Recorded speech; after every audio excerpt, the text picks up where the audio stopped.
I've been married a few times in my early 20s, in my mid 20s, and then in my mid 30s. And I remember full well what it was like to be single after a breakup. I felt scared, I felt different, and I felt lost.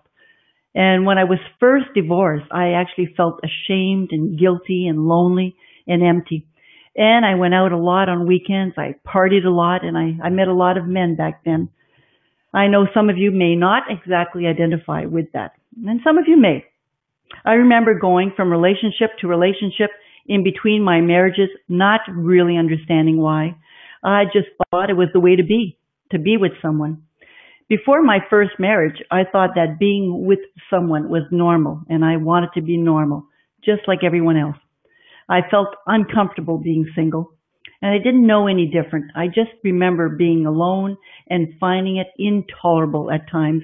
And to bring a sense of normalcy, I would use people, places, and things to replace that sense of emptiness that I felt. Fast forward to several years ago when I started to feel and to accept my feelings, made some considerable changes in my life, and became more and more aware of my part with the breakups, started to recognize my fears and how my choices impacted my life. I did go through some counseling, some coaching, and considerable processing through writing. And that's how my guide to being newly single came about, as well as my articles in the divorce recovery booklet. The guide for being newly single is now a e-booklet as well, or not an e-booklet, but an e-course. I do believe that an individual goes through different periods. When they first separate, they will feel an initial shock. And that shock might be walking around feeling numb, not really understanding how to live your life without your partner, having to manage everything on your own, and your life being completely turned around. And then your life starts stabilizing and you start feeling better. You start recognizing who you were before you got married, and you start recognizing who you are right now. And then you start thriving. And that's when you either start dating, or some people just really start loving their life as a single person. I would say that this process does depend on several factors, including how many years you were married, where you were at the time that you split up from your spouse, for example, how old you were, where you're at with your career, how important your support network or how large your support network was. And if you were divorced or lost your spouse through a death, because I do believe the process is a little bit different. This transition period between being newly single to being a happy and content single can take months and, dare I say, a few years, and quite a few years. And I believe the process is very different between women and between men as well. I remember several years ago, I met a few men and, talked about their process. And from what I understand, it does take quite a few years for them to really start accepting their reality and so on. This webinar will provide you with 8 tips so that you can move on from a state of shock or despair to a state of balance and feeling awesome. So let's move on to the first tip now. There are many reasons you end up single. Although the circumstances may differ between people, I believe that we also have things in common. Whether you lose a spouse by death or by separation, the feelings and emotions which you go through will be similar. For example, Lisa's husband died when her husband were quite young, when her children, were quite young. Her grieving process was not the same as mine. When my first husband died, and that was when I was 21, I considered it a blessing in disguise, and I know a lot of you may not understand what I mean by that, but at that time it was a blessing in disguise. But we still both felt lost and sad and angry at times and confused at times. Usually at the beginning of the loss, you'll feel a void, a loss, an overwhelming feeling, a sadness, or happy, depending on circumstances. You'll certainly experience those feelings and emotions differently and at different intensity. You'll also experience them. You'll have days when you feel absolutely beat and other days when you feel better. And these feelings of calm will be challenged when you get triggered, when you get a thought, when you get a memory, when you get a scent of some sorts. Then your feelings will range again from numbness to anger or frustration or sadness until you find comfort again and gain your sense of peace. I remember a few years ago at the beginning of my heightened awareness and learning phase, I went through a heck of a grieving period. I didn't realize then that I was depressed.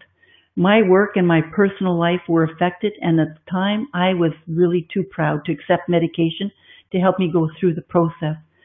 My beliefs at that time were, I can cure myself. I know what I'm doing. And a tip that I learned was that your ego and your pride can hurt you, and so can denial. Sometimes medication may be required to help you get past the situation. You might have to talk to your doctor if you think you need that kind of help. The truth is, at that time, I had masked the feelings of extreme hurt with alcohol and drugs. Did it help? At that time, immediately, it helped. But in the long run, it really didn't help. I still had to grieve, and it took longer for me to get over it and to get back to my normal state. On the bright side, the learning that occurred affected me in a positive way.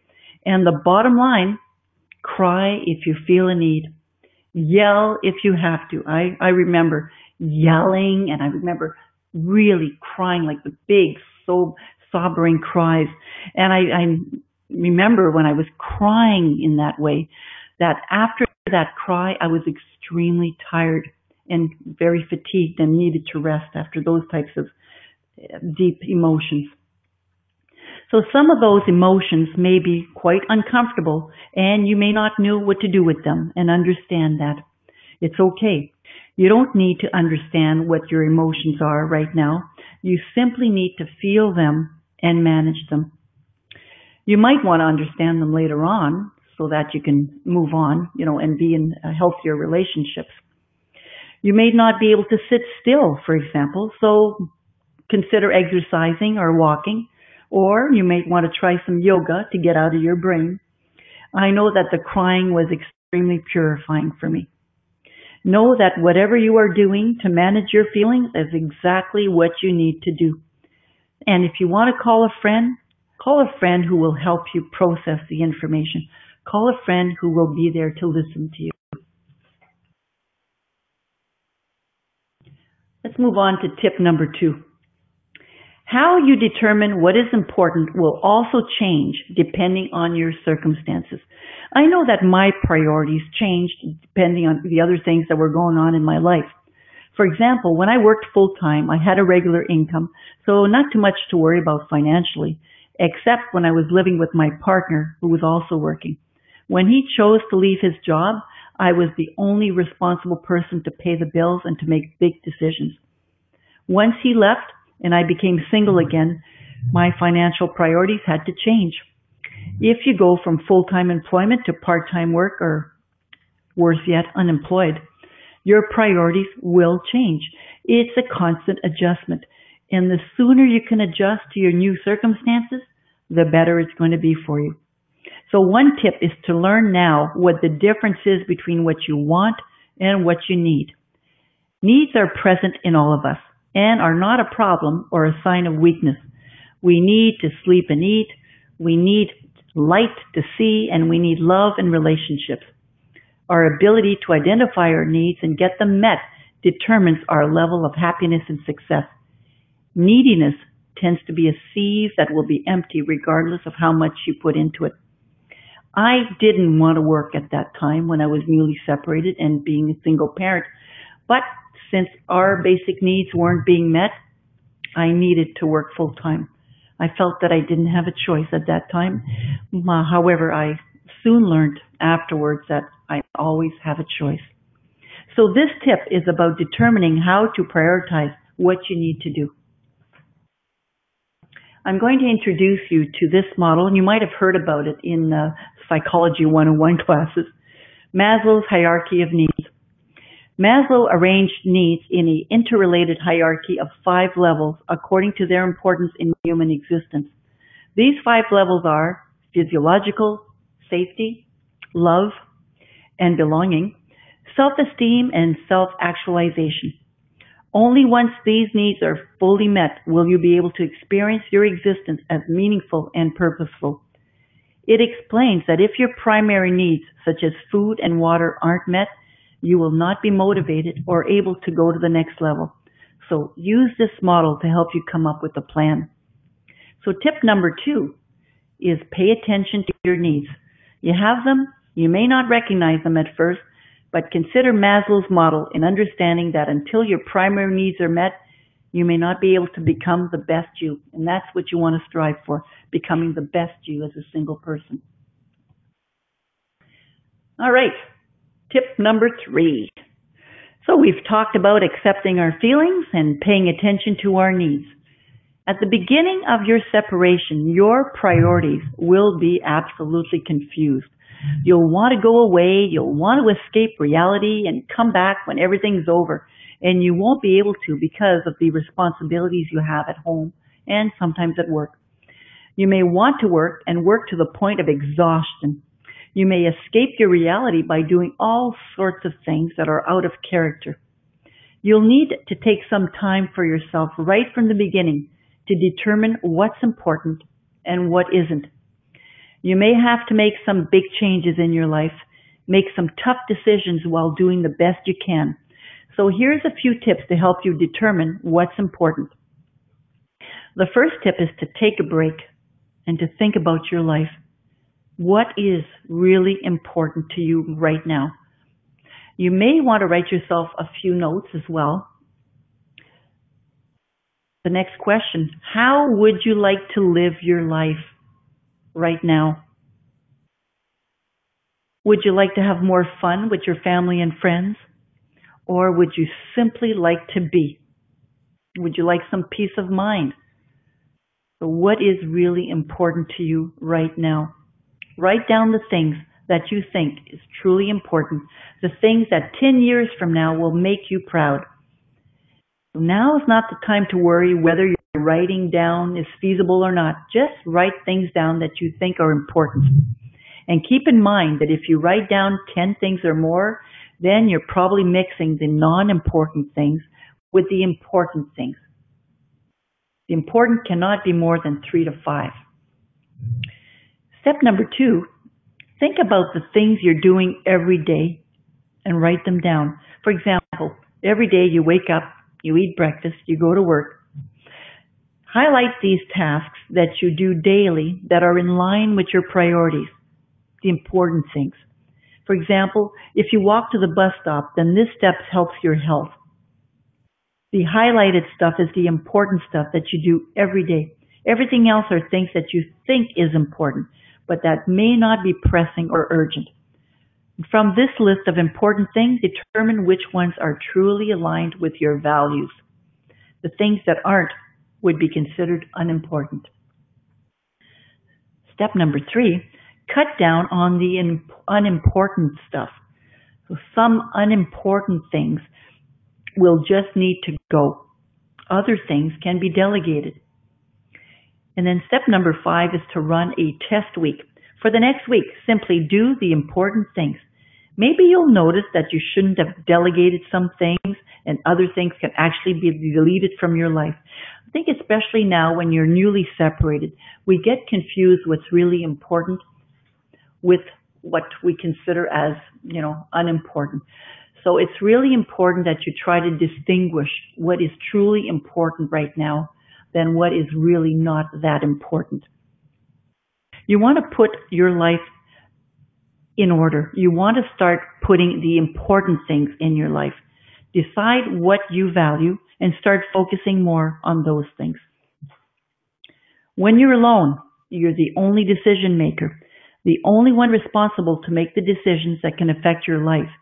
Making a sound decision to act and do something about your life circumstances is one of the most important things you'll need to do. And when you're with someone, that process seems quicker and easier if you've decided on your priorities. It will be easier to take decisions. So determine your priorities and make decisions. Sometimes we rely on the other person to make decisions, and when left on our own, we don't always trust that we can do it anymore, especially at the beginning. You can make decisions. You have to believe that you can make decisions, and you will have to make some. You may not make the best of decisions at the beginning, but in time you'll improve and you'll learn to make better ones. So I'm going to recommend to you that you have an open mind, that making decisions may be difficult, but once the decision is made, take a nice deep breath and just ease your way into that decision that you've made. Accept the consequences of those decisions and be open to learning from it. That's the only way to do it. So tip 3, determine your priorities and make decisions based on what's important, based on your values. Get the information you need, stick to the facts, decide, and take action. Tip number 4. So in the other tips, I've talked about Maslow's hierarchy of needs. Let me present another model for you. This model is often used to help singles learn and grow from their divorce experience. Dr. Bruce Fisher's work has had significant impact on many divorced, separated, and widowed individuals. His book, Rebuilding When Your Relationship Ends, talks about 15 blocks which you will need to work through to experience freedom. So I'll repeat the name of the author, Dr. Bruce Fisher, and the name of the book is Rebuilding When Your Relationship Ends. The blocks are denial, loneliness, guilt and rejection, grief, anger, letting go, self-concept, friendship, leftovers, love, trust, sexuality, responsibility, singleness, and freedom. I believe that we go through these various blocks, and while we work through them, we experience different degrees of well-being. Things may go great for a while, then we start experiencing some emotion like anger, for example, and we remain there until we not only acknowledge the anger, but until we accept it and figure out a healthier way to manage it and move beyond it. So the 5th tip is to recognize that rebuilding yourself after a separation is a process, and that this process has several blocks, as Fisher calls them. Be open to identify and accept where you are in this process. Celebrate it when you're noticing a slight shift. Be gentle on yourself when you take a step back. And when I say celebrate when you're noticing a slight shift, you may not notice it. It won't be something that you'll notice right away. It's going to be a gradual shift. You'll start thinking, wow, I used to get upset with this and I don't get upset anymore. Or I used to get really peeved off at this and it doesn't bother me anymore. This is good. This is really good. So you want to celebrate that when you notice those shifts. Okay, so just going to take a little pause here. Tip number 1 was accepting your feelings and know that it's okay to feel. Tip 2, paying attention to your needs. Tip number 3, determine your priorities and make decisions. Tip number 4, know that rebuilding yourself is a process. Let's go on. So far, we've looked at accepting our own feelings and emotions and allowing ourselves to go through the grieving process.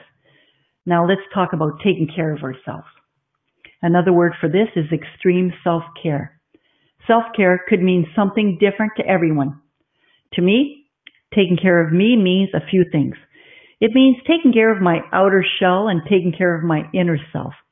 Most recently, I started looking at myself and others in that way. My outer shell being my body, what other people see, and my inner self being my spirit, one component of what drives my outer shell to be, to do, and to sense. Taking care of your outer shell, your physical being, can take on many forms. For me, it includes walking regularly and drinking lots of water. Walking for me helps a lot.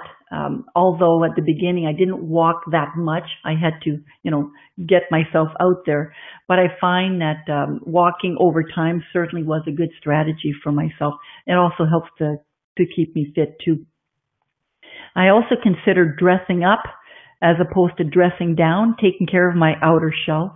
It's like anything else. If you look good, you'll feel good, even if you have to fool yourself at the beginning to believe that you feel good.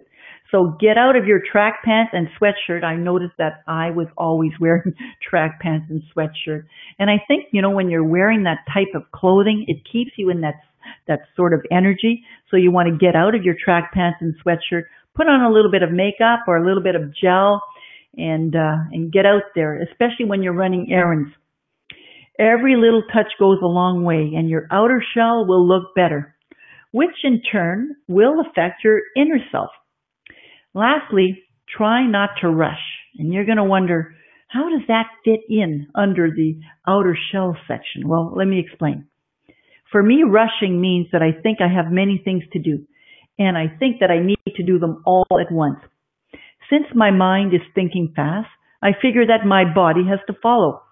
If I slow my inner shell down, my outer shell will follow. Slowing down my outer shell may prevent accidents from occurring, may prevent me from forgetting things, from getting overtired and exhausted. I used to think that I can control every circumstance in my life. I realized that I have absolutely no control over many external events. And the sooner you accept that, the better it's going to be for you. I had also noticed that my ex-partner liked to rush. Now that we're no longer together, I feel the difference. Although I still find myself rushing at times, most of the times I'm relaxed and peaceful.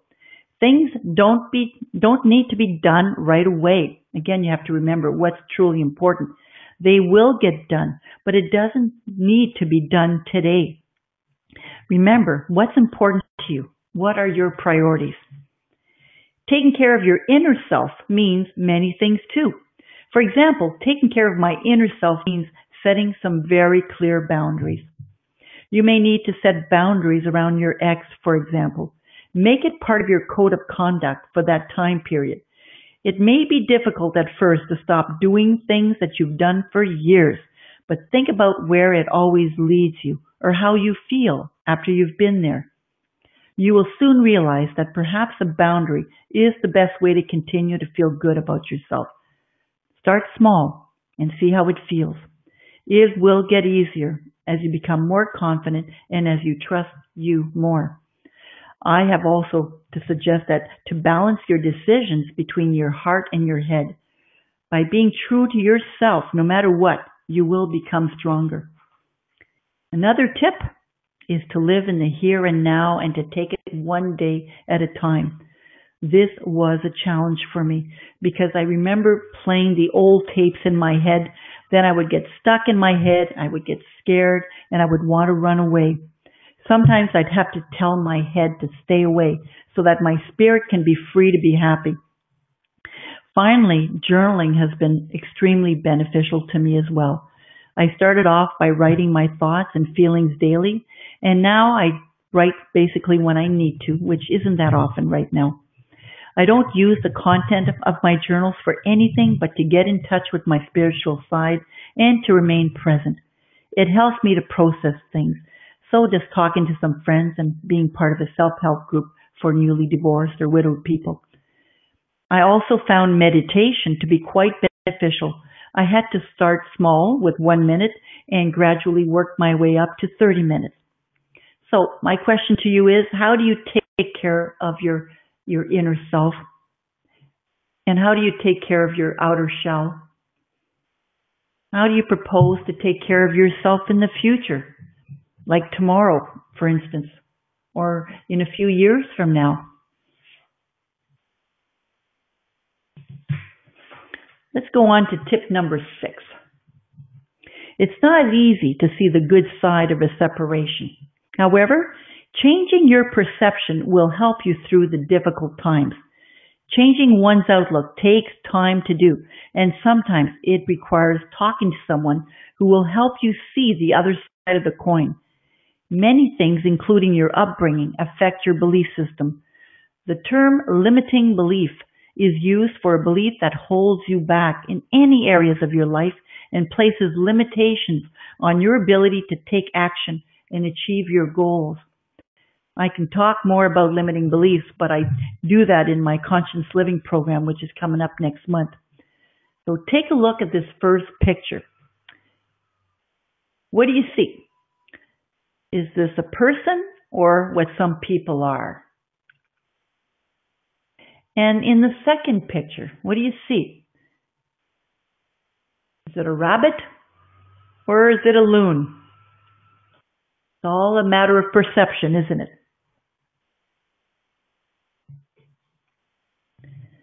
So tip number 6 is to challenge yourself to find the positives out of your situation, to look at it from a higher perspective, to find the lessons learned. When you're newly single, it takes some time to adjust. You were used to using the we word or the us word as opposed to the I word or the me word. You were used to having another adult person around. Now there's just you or you and the kids. The house or the apartment will be quieter or it may be louder, depending on how the children react. You were used to making bigger meals, perhaps, or eating more, or not cooking at all. You'll notice that once you've had to adjust to many things, it's difficult to adjust to many things at the same time. It's no wonder that life can seem overwhelming at times. Cut yourself some slack. You've been working way too hard, maybe being concerned about things that are not that important, and you've probably not been taking care of yourself. Now, there are advantages and disadvantages to being married and to being single.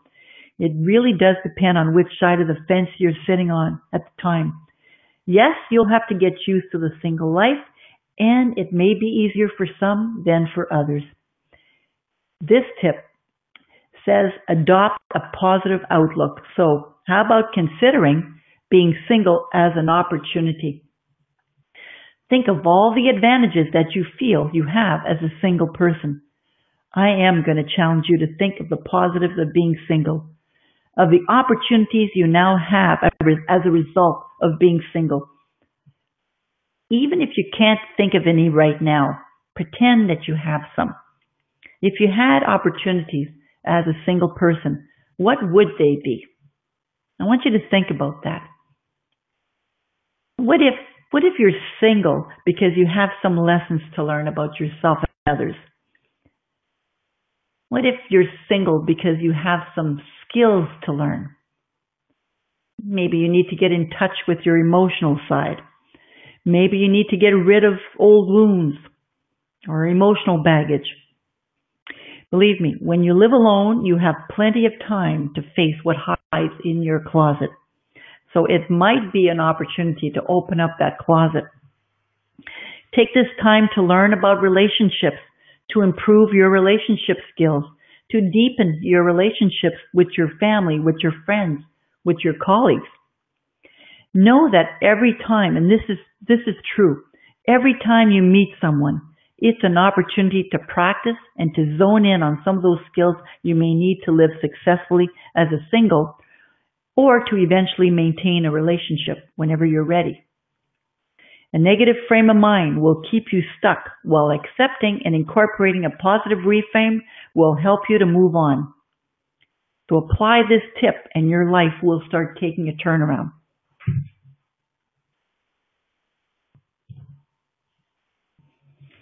Tip number 7. Another way to accept your new lifestyle is to design it. So redesign your lifestyle and redefine it. First is going to require that you reflect on the different areas of your life. Then you'll need to think about how to improve those areas. This is something that can take time. So just know that you don't have to live the same life you were living before. You have an opportunity to recreate yourself here and to change the things about your life that you don't like or that you don't want, and to add things to your life that you want. Wellness, for example, is very important for single people, including single parents, mostly because single parents may not have anyone to encourage them to be well except themselves. And there are other areas that you may want to consider as well. So you might want to consider career and work. We're talking about redesigning and recreating your new life here. You may want to redesign your relationships or your social life. You may want to do some personal development, maybe taking a look at your finances, improving the quality of your life, maybe having a sense of spirituality or wanting to contribute. So all of these areas are different facets of your life that you can definitely consider when you're redesigning your new life. One of the activities that we do during the Conscious Living program is the Be, Do, and Have activity, where I ask you to write down 100 B's, 100 do's, and 100 haves. This helps to challenge your limiting beliefs, to dream, and to start creating what you want in your life. So determine your priority, set some goals and action steps, and start redesigning the life as a conscious single. Let's move on to tip number 8. So the first few slides were tips for the initial phase of a separation. In the last few slides that we've had, I've shared tips to help you adapt to your new life by taking care of yourself, by changing your perspective and redesigning yourself. In the last few tips, I'll address what to do once you're okay with the new you. Is it time to start meeting new people? Perhaps it is once you've redesigned the new you and that you're okay with being single. I'm not suggesting rushing out and meeting new people because you may not be ready for that. I'm suggesting taking your time while taking some time to be by yourself and taking care of yourself. Being single is an opportunity to rediscover who you are. And since you may be like many single people, you may have children and will still be needed at home. Whether you're a custodial parent or not, your kids are still going to need you. I'm not going to talk a lot about children tonight because I'm going to be addressing that in a future webinar. However, I am going to say that no matter the age of the children, they still need you and they still want contact with you. That's why it's so important to care for you first. Your kids will still need you, and if you're okay and healthier, they will be as well. Oftentimes, when we break up from a long-term relationship, we also lose some long-term friends and are required to find new ones. I find that this is particularly difficult because most of you might have had some friends that you were when you were a couple. And now, the couple's not sure if they still want to be friends. It gets really complicated and complex in certain circumstances. So you want to consider now, where can you meet new people? Where could you go to develop new friendships? You may have to be open to creating and to developing new friendships, especially if all of your friends were also your ex's friends too. Once I got over my anger and hurt when my common-law spouse left, I made a decision to look good and to be friendly with as many people as possible. I remember an old friend of mine who used to put on her makeup in the car. She would say, "You just never know who you're going to bump into." That's the truth. Ask yourself, what type of environment could you meet someone who's right for you? Now notice here that I didn't say a member of the opposite sex, because technically you may want to meet friends that are ladies and friends that are men. So you can find these types of people just about anywhere you go. That includes maybe on the bus or at the grocery store or in some of the many meetups that you might be members of. It really does depend on how willing you are to step out of your comfort zone. But you have to get out of the house. That's rule. I'm going to add another rule here. You have to get out of the house to meet people. And I know that it's not always easy, and sometimes it really sucks, especially during the evenings. But with positive thinking and a place to go, you'll be on your way. Those are some of the things that I hear often in my 45 plus single in the city group. When we have the coffee and chat, for example, I hear it quite often that it's challenging for a newly single person to get out. Even though, they might feel comfortable in their skin, they still have challenges to get out and meet new people. So I understand how challenging the situation can be. However, there's a lot of single groups out there. There's a lot of different meetups. You may want to make a list of them and check them out. Now, you don't need to commit to any of them or to all of them. You want to start slow and start observing. Observe how people interact with one another in those groups. Is it in line with your values, your new values, your values as a single person? Can you identify with these individuals? Do you have things in common with them? And when you're comfortable, start approaching them and initiate a conversation. You may even want to meet them up for a coffee or start going to movies, for example. If you don't find the right group, why not create one? I loved potlucks, and at one point when I was in Sudbury, I used to have a singles club where we would meet monthly over dinner. It was a really great way of meeting people. It's not always easy to go out and meet other people, especially someone from the opposite sex. Now that I'm older and wiser, I don't think much of the bar scene, but I'll address it here because I do know that some people still go to the bars. When I split up from husband number two, I still enjoyed dancing and would go out to the bar or dancing club every weekend. Now I still go dancing once in a while, but not as often as I used to, that's for sure. And when I was going out to the bars, I would see many types of people. Some were lonely, some were hurting, some were single and looking for company. And I came to understand that I didn't need or want other lonely or hurting people around me.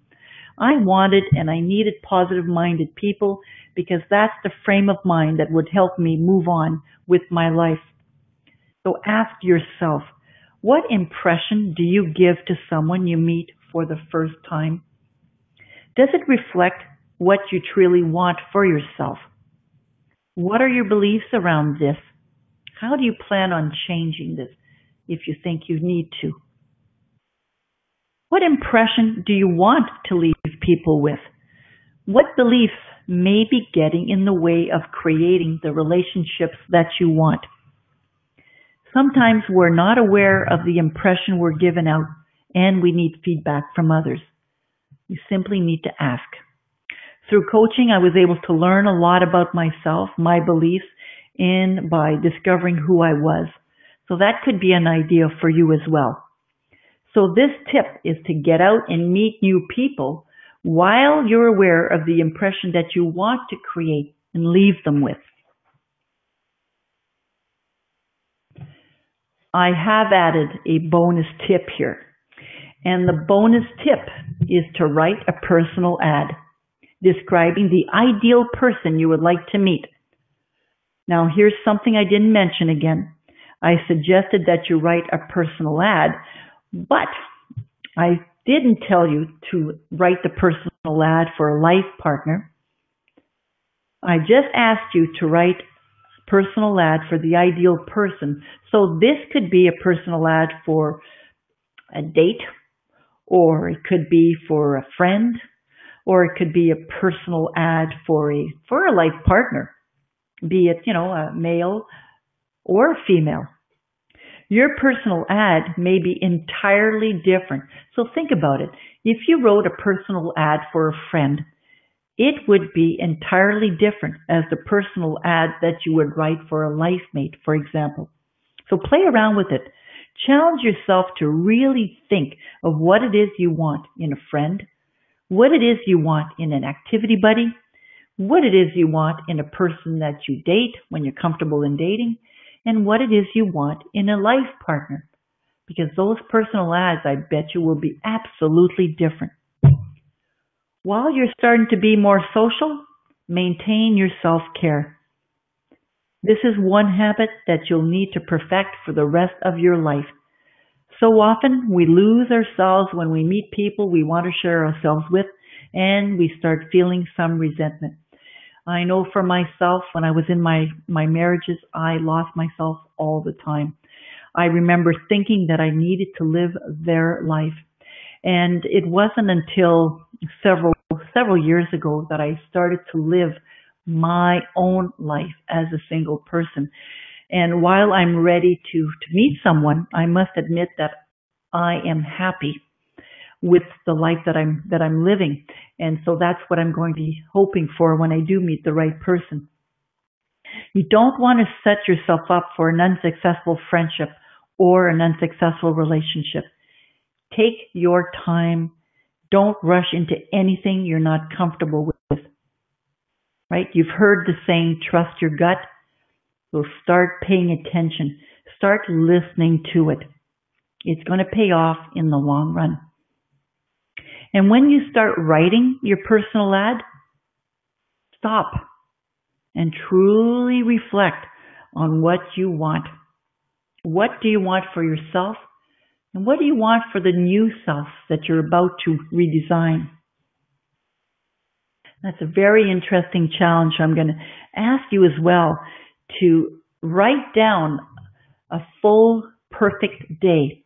So there's a bit of homework for you. I want you to take some time in the next few hours or the next few days to stop and write your perfect day as a single person. You will be surprised what comes out.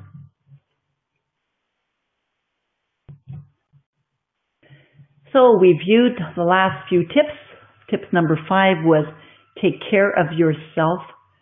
Tip number 6 was to change your outlook to a positive one. Tip number 7 was to redesign your life.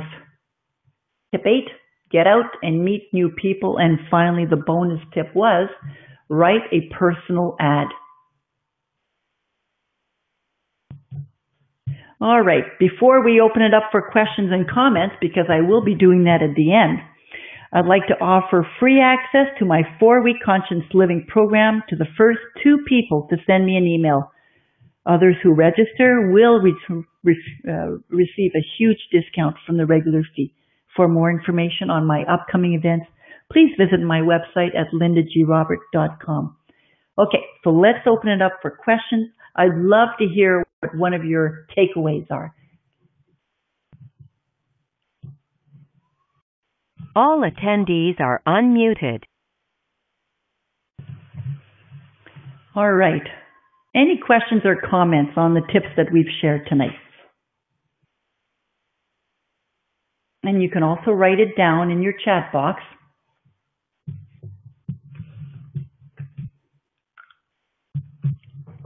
Put the cam on so you can see who I am, and the big microphone that I had on that I had on mute. Any questions or comments at all?